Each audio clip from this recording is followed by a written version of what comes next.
I was born without an arm and was fit with my first prosthesis at 6 months old. And at that time, it was just kind of a mitt type of a prosthesis that allowed for the same length. You could grasp things, crawl a little easier, things like that. Then I moved when I was about a year and a half into a body-powered prosthesis or a hook-type prosthesis, which is cable-driven, goes around the other side. Not very pretty per se, but it was extremely functional. And I could do anything and everything with that. We were in 4-H and Bluebirds, and I danced my whole life, and it was just part of me.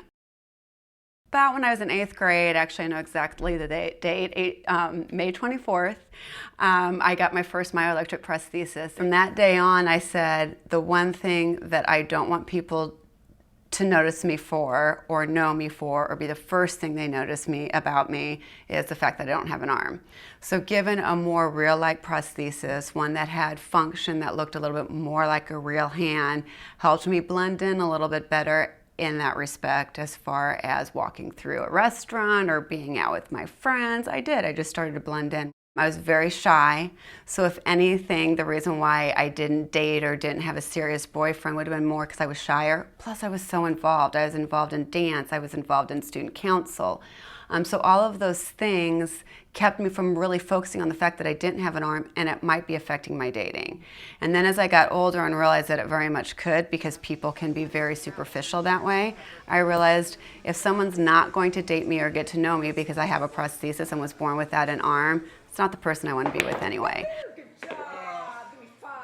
So I just kind of continued on and went out with lots of different people and had fun, and if it was an issue, then I guess we didn't talk again. Because there's a wrist rotator, so it can move around.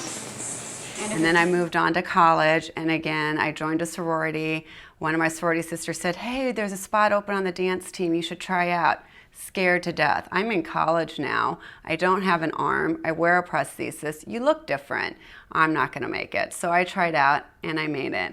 And then that was really cool because we went on to nationals and we were on ESPN. And again, you're using pom-poms and props. And I guess I just fit right in and could do just what the other girls did. And I went on and danced for a CBA basketball team and an indoor football team after that. Can you control the hands slowly as well? Make sure everything's still working properly. Prosthetics have come a long ways, especially since I first started. Body-powered prosthesis, hook prosthesis, very functional, obviously not very real-like. So then I moved into a myoelectric, which is much the same shape as what it is now. The hands have come a long ways as far as speed and grip force and different things like that, but the shape is much the same.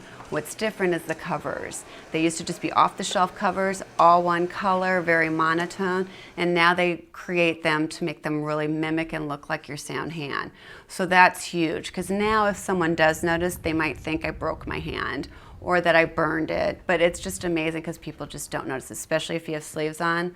People don't notice the difference. As far as cosmetics and then the function that it provides has come a long ways, and it's going further.